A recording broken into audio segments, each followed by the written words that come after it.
Торгоны зам сан үзүүлж байна.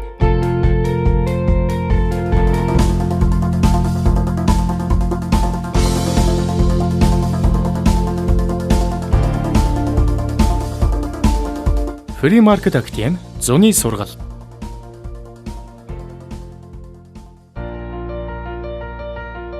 Чөлөөт нийгэм гэж юу вэ? Тэр чөлөөт нийгэм гэж ямар юмнаас бий болт юм бэ гэдгийг одоо өөрөөр хэлбэл хүн болгонд ямар боломжуудыг олох хэрэгтэй юм бэ гэдэг тухай эхлээд ярих хэрэгтэй тийм үү? Энд хоёр юм ярьж байгаа. Нэг нь хувийн эрх чөлөө гэдээ бид нар нэрлэчихэд байгаа. Өөрөөр хэлбэл хүн яах хэрэгтэй юм? Ингээд чөлөөтэй өөрийгөө илэрхийлэх ёстой. За нөгөө та нарыг хүсэж байгаа тэр нөгөө сонгуул Монголд оролцох хэрэгтэй байх ёстой. Чамайг арьс өнгөөр ялгардаг байх ёстой тийм үү? Мөн тийм эрхчлөөнүүдийн тухай ярьж байгаа. А нөгөө талаа эдийн засгийн эрхчлөө. Чи өмчтэй байх ёстой. Тэр өмчий чинь ямар ч байсан нэг хүн ирээд булаагаад авчдаг байх ёстой тий. Чи бизнесийг яаж байгаа хүссэн үйл ажиллагаа хэрвээ тэр нь бусдад л яаж байгаа хор хохирол учруулахгүй бол тий хийж болдог. Асуудал байхгүй. Ийм хоёр эрхчлөө ингэж явсараад уулзахлаараа л энэ нь хүн болгонд тэгш боломжийг олгоод хүмүүс нь тэрийг ашиглаад өөрийнхөө амьдралыг зохицуулж чадаад эхлэх юм бол энийг бид нэр бол юу гэж хэлж байгаа? Чөлөөт нийгэм гэж нэрлэж байгаа. Энэ төрлийн тухай ярьж байна уу? Нэг ярихгүй байгаас тээ. Юу н хэрэгтэй юу одоо ийм нийгэм багт. Юу гэж бодож байна? Одоо энэ дугаа ярилцалаа.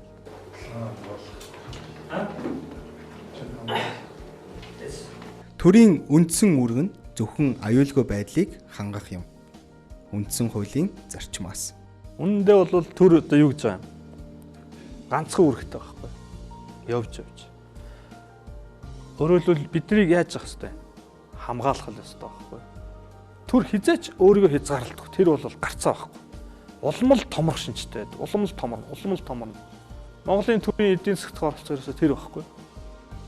Одоо би санд 2008 онд бид нэр судалгаа хийж байхад төрийн эдийн засгт оролцоо 42% байсан. Өөрөөр хэлбэл нийт эдийн засгт байж байгаа мөнгөний 42%-ийг төр зохицуулдаг гэсэн. Өнөөдөр 65 болцсон юм шиг. Алхам албаа нэмээ л байна. За 65 гэдэг бол бараг л социализм шүү дээ. Яг үнэ бараг л социализм. Дэлхийн банкны хийсэн судалгаагаар байгаа шүү. Төрөөр дамжсан мөнгөний 10% нь заавал яадаг вэ? Авилга хэл хол болдог. Судлаад гараад байна. Тэгэхээр ингэ бодох юм бол нийт эдийн засгийн 65% нь төрөөр дамжиж байгаа. Тэрний 10% гэхэлэр 6.5% нь яаж байгаа? Авилга болж байгаа. Ингэ бодох юм бол 10 тэрбумын эдийн засгтай улсад нийтдээ яах нь вэ? 650 сая доллар бол авилга тавьж байна гэсэн. Тухайн салбар эдийн засгт одоо ямар хувь нэмэртэй байна гэдэг ярьдаг шүү дээ. Одоо ч манай хөдөө аж ахуйн салбар бол манай нийт эдийн засгийн 11.2% юм байна. Барилгын салбар бол нэг 4.5% байна ингээ ярьдаг. Тэгвэл төр гэдэг салбар бол яаж байна? 65% юм байна. 65% нь контролтонгуудаа 6.5% нь өөртөө авчдаг. Одоо би бизнесмен хүн одоо юу гэж бодсон сүлдээ юу гэж бодож байгаа гэхээр Монголд хамгийн амжилттай явж байгаа бизнес юу вэ? Төр юм байна. Үүсээ супер амжилттай явж байгаа бизнес. Жил болго өсөж байгаа байхгүй. Одоо улсын төсвийг харах юм бол жил болго өсөж байгаа. Тасралтгүй өсөж байгаа бизнес. Тэн дотор байж байгаа хүмүүсийн орлого тасралтгүй нэмж байгаа. Тэгэхээр хамгийн супер амжилттай бизнес бол Монголд ганцхан л байгаа. Тэр бол төр.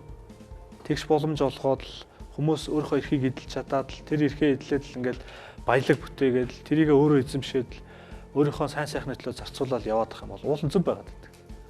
А гэтэл бид нар төр гэж нэг айхтар юм бодоод олцсон. Тэрийг байх ёстойгоо бүгдээрээ ботцсон. Тэгэл тэнд давуу тал олгоод тэнд байж байгаа хүмүүс давуу тал олгоод тэр хүмүүс өөрийнхөө найз давуу талыг олгоод ингээл ялгарл үүсэл яваад байдаг. Тэр өнөөдөр дэлхийд дахинд ийм байгаа байхгүй зөвхөн Монгол биш. Дэлхийн нийтээрээ яг ийм төрийн дарангууллын тодорхой улс төрчнөрийн дарангууллын тийм тогтолцоог тийм одоо яах нь ойлголтыг хүлээмжшөөрөөд ингээд тэрийг юусоо байх ёстой юм шиг төвлийн үний юм шиг хараад яваад байгаа л асуудал. Яг байхгүй байж болдгоо ингээ тий. Гэж бодож үзэж яа болохгүй гэж. Энэ либертар үзлийг судлахын ач холбогдол нь зүгээр яг хөө төр мөрийг байхгүй болох нь одоо хаашаа. За боли тэрийг боли хийдүүлээ тий. Тэгэхдээ энэ өөрөө бас сэтгэлгээний гоё гурлаг байхгүй. Өөрөөр хэлбэл юмыг байхгүй гэж харж нэг үзэж штэ. Тийм үү? Та нар өөрөөр хэлбэл дандаа байх ёстойгоо бодож байсан юмыг байхгүй гэдэг үнцгээс нь харуулж байгаа байхгүй. Тэг өөрөөр хэлбэл та нарыг хайрцагнаас гадуур сэтгэдэг болгодог энэ бол яалтчгүй юм болгон дээр. Одоо ингээд хэрвээ та нар энэ үзэл онолыг судлаад заавал энд автах хэрэггүй л те. судлаа тодорхой хэмжээний ойлголт авчих юм бол цаашдаа амьдрал дээр маш олон юмн дээр хандлах чаяг өөрчлөгдөнө. Өөрөөр хэлбэл юмыг яаж вэ? Өөр үзгээс харддаг болж байгаа. Ягаад болохгүй гэж. Тэ? Ягаад ийм байж болохгүй гэж гэдэг. Тийм үзгээс. Өөрөөр хэлбэл түүлийн юм гэж байхгүй гэдгийг аягүй сайн ойлгож байгаа.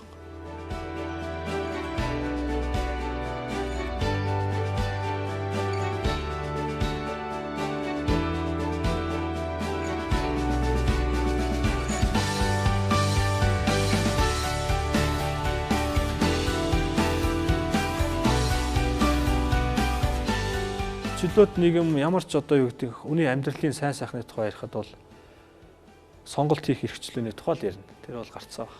Сонголттой холбоотой, эрхчлөөтэй холбоотой их чухал асуудал бол хүний эрхийн асуудал байна шүү дээ. Хүний эрхийн асуудал. Энэ хүний гэж тодтогсон их учиртай байна шүү дээ. Хүний эрхийн асуудал. Хүнд л байх хэрэгтэй эрх байхгүй. Амьтанд байдаг юм байна тий. Дээрэс нь бас яах нь өөр хүнд өгч болдгоо юм байна. Энийг шилжүүлээд маа чинийг авчих гэдэг өгч болдгоо. Тэр хүнд л байдаг эрх. Заяагдмал эрх бод. Тэгэхээр нэгдсэн үндэсний байгууллагаас бол хүний тодорхой эрхүүдийг ингээд дэлхийн нийтээр одоо энэ түгээмэл энэ бол заавал хангагдсан байх ёстой эрх гэж тунхагласан байдаг. За номер 1 эрх нь юу вэ?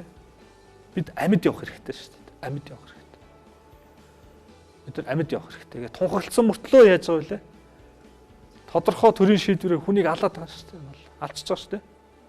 Чи тийш очиж тэрнтэй байлд гэдэг чинь даалцал байгаа шүү дээ. Чи тэрнтэй очиж байлдчих чамаа чи өхөл өхнөөс огч нь те. Орцсон байлдах гээд алчиж байгаа. Эсвэл өөр нэг улсын хүнийг очиод ал гэдэг тушаал өгч байгаа.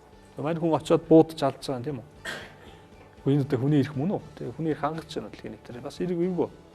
За тэгээд зөндөө бол эрх байгаа шүү дээ. Би бол шашнаад чөлөөтэй сонгох хэрэгтэй байгаа тийм үү? Арс өнгөөр яаж ялгуурлуулахгүй байх хэрэгтэй. Би бол адилхан болно. Дээрээс нь би боловсрал эзэмших хэрэгтэй. Дэлхийн нийтээрээ хүн болгоо. Хамгийн сүүлд энэ нүүбээс тунхагласан хүний эрхүүд дээр нэг эрх нэмс. Тэр нь болохоор интернетийн эрх чөлөө. Өөрөөр хэлбэл хүн болго интернетэд яах нь вэ? Ямар нэг хязгаарлалтгүйгээр одоо яах нь холбогдож тэндээс мэдээлэл яах нь вэ? Авах хэрэгтэйгээ тунхагласан байна. Тэгээ манай засгийн газар яаж байгаа вэ? Зарим нэг доменыг нь хааж магаал тий. Түгээмэл эрхүүд байгаа учраас бид нэр яаж байгаа. Энэ ертөнцид хувь хүн гэдэг утгаар оршин тогтнож чадж байгаа байхгүй. Энэ байхгүй бол бид нар хинч биш шүү дээ. Бид нар бол төмний нэг байхгүй. Нэг хүний үхэл бол юу байдаг вүлээ? Эмгэнэл байдаг. 1000 хүний үхэл бол зүгээр л статистикийн тоо байдаг. Тэгэхээр бид нар нэг хүн байх уу? 1000 хүний нэг байх уу гэдгийг сонгож байгаа байхгүй. Хэрвээ чиний эрхүүдийг ингээл хасаалгах юм бол чи 1000-ны нэг байхгүй. 1000 ширхэг малын нэг, 1000 ширхэг хоньны нэг. Өөрөөр хэлбэл бид нар байгальд байж байгаа амьтдаас ялгаатай байгаа тэр зүйл маань явж ирэх маань юм байна шүү дээ. Эрхээ хэлж чадж байгаа тэр хүн байна. Ирэх байхгүй бол бид нар яг л амьтан шүү дээ чорт. Ямар ялгаа байгаа юм. Тэгээ надад өөрийн эрхүүд төрсэн асуудал нь тэгвэл хүн юугаар илүү юугаар ялгаатай. Ягаад хүн ийм өөр байгаа юм гэж бодсон. Тэрний хариулт бол яалтчгүй эрх чөлөө байна. Хүний эрх байна. Ирэх байгаа учраас, эрхээ мэддэг учраас, хамгаалдаг учраас хүн болвол амьтнаас ялгаатай. За чөлөө зах зээл энэ бол маш чухал. Энд яаж байгаа вэ? Үн өөрөө тогтдог тий. Энд хүн дуртай үйл ажиллагаагаа өөрөө хийж болдог. Бусдын эрх ашигыг хөндөг бол. Дайжаа бусдын эрх ашигыг хүндсэн юм хийж болно. Хийнгүүтэнд зах зээл тэрийг яадаг вүлээ? Өөрөө шууд механизмаараа хөөгөө гаргачихна. Ягаад гэвэл чи муу хоол хийсэн учраас яасан. Хүнийг эцсийг хордуулсан учраас чи яаж байгаа. Чамдаа тагж хүрэхгүй шин. Тэр зах зээл өөрөө өөрийгөө имэндэг, ангаадаг тийм супер тогтолцоотой байхгүй юу? Ягаад үе эдийн засгийн ямар л болдгийг гэхэлэр нөгөө зах зээл чинь яаж байгаа гэхэлэр шилгээгээд тэр өндөр зардалтай байгаа юмыг буруу хийж байгаа нөхдүүдийг яаж хасчихж байгаа байхгүй. Байгалийн шалгалттай адилхан шүү дээ.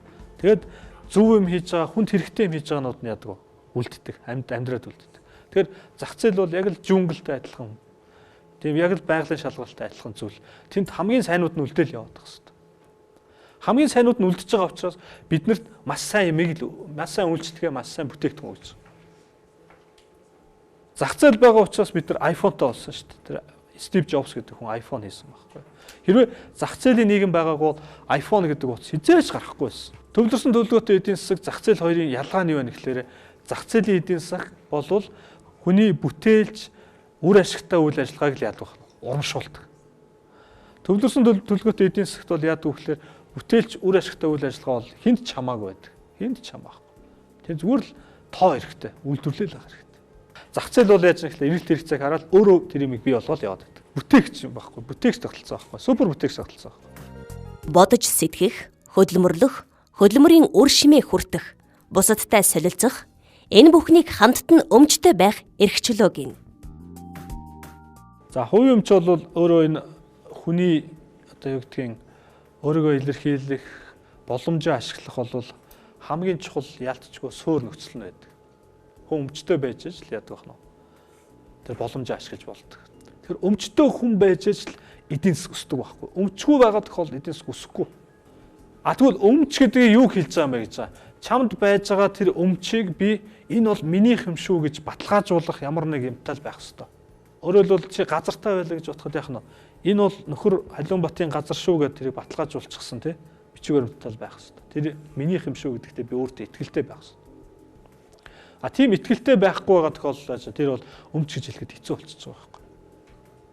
Тэгэхээр өөрөөр хэлбэл өмчлөх эрх тэрийг баталгаажуулах нь бол яах нь баталгаажуулна гэдэг нь төрийг яриад байгаа биш байна шүү дээ. Бусад хүмүүс тэрийг хүлээмжшөөрөөд хүндлээд энэ бол таних шүү гэж хүлээмжшөөрөх аюул чухал байгаа. Яг нь сүүлийн үед бол төрөөр баталгаажуулдаг бас тий. Төр нь бас ноотой, амар ноот.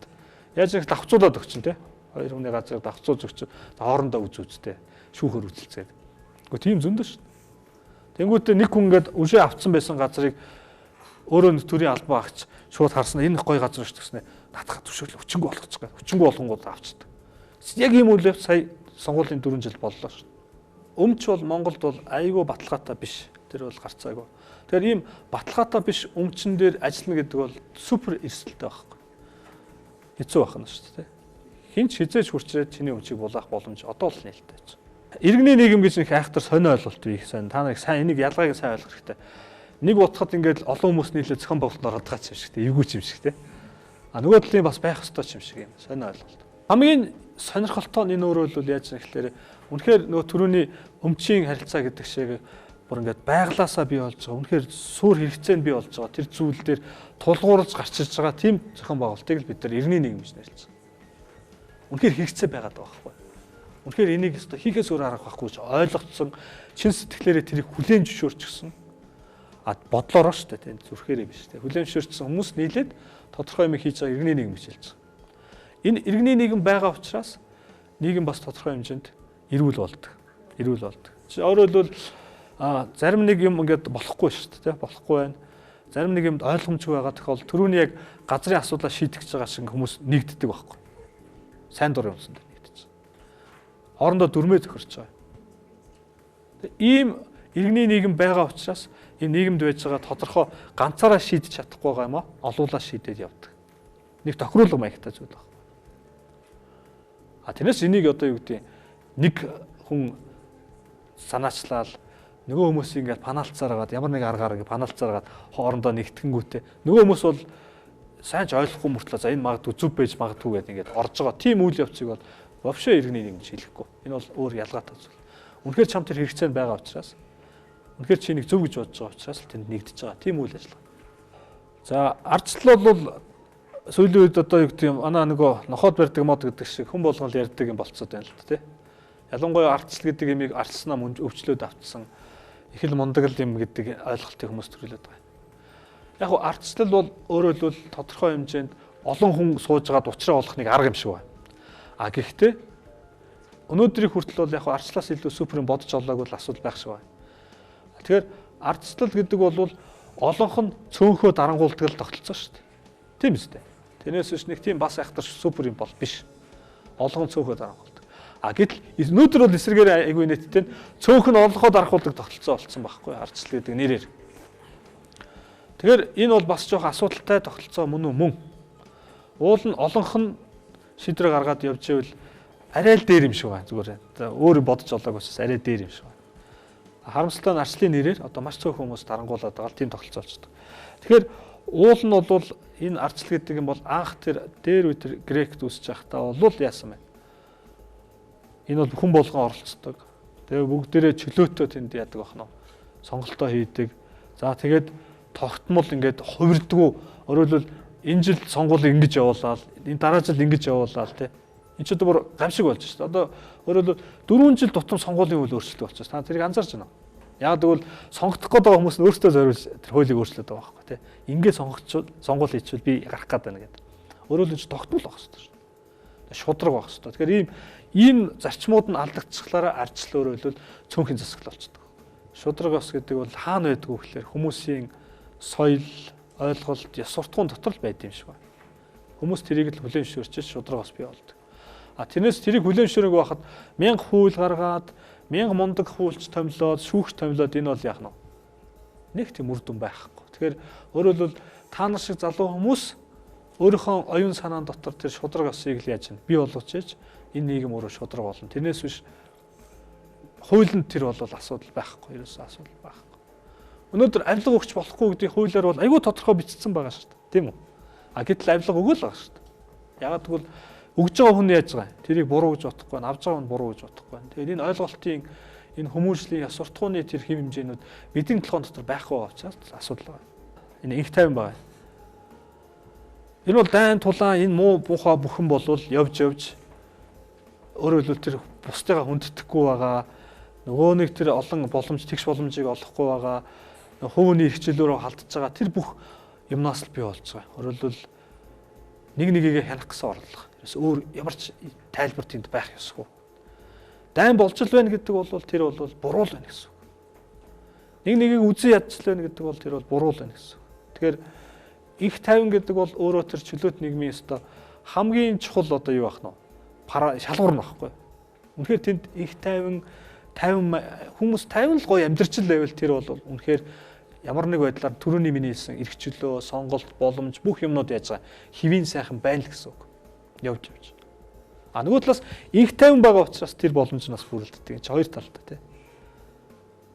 Тэгээ би бол одоо сүүлийн үеийн Монголын нийгмийг хараад юу гэж бодож байгаа гэхээр бие бинийгээ үзэн ядсан, шоронд хорьсон, одоо тэгэл яасан, хараасан, ерөөс энэ нөхцөл байдлыг хараад энэ нийгэм болохгүй байна л гэж бодож байгаа. Аль нэг юм болохгүй.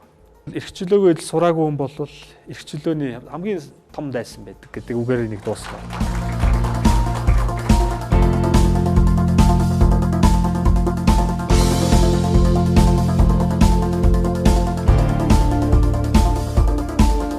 Free Market Academy зуны сургалт.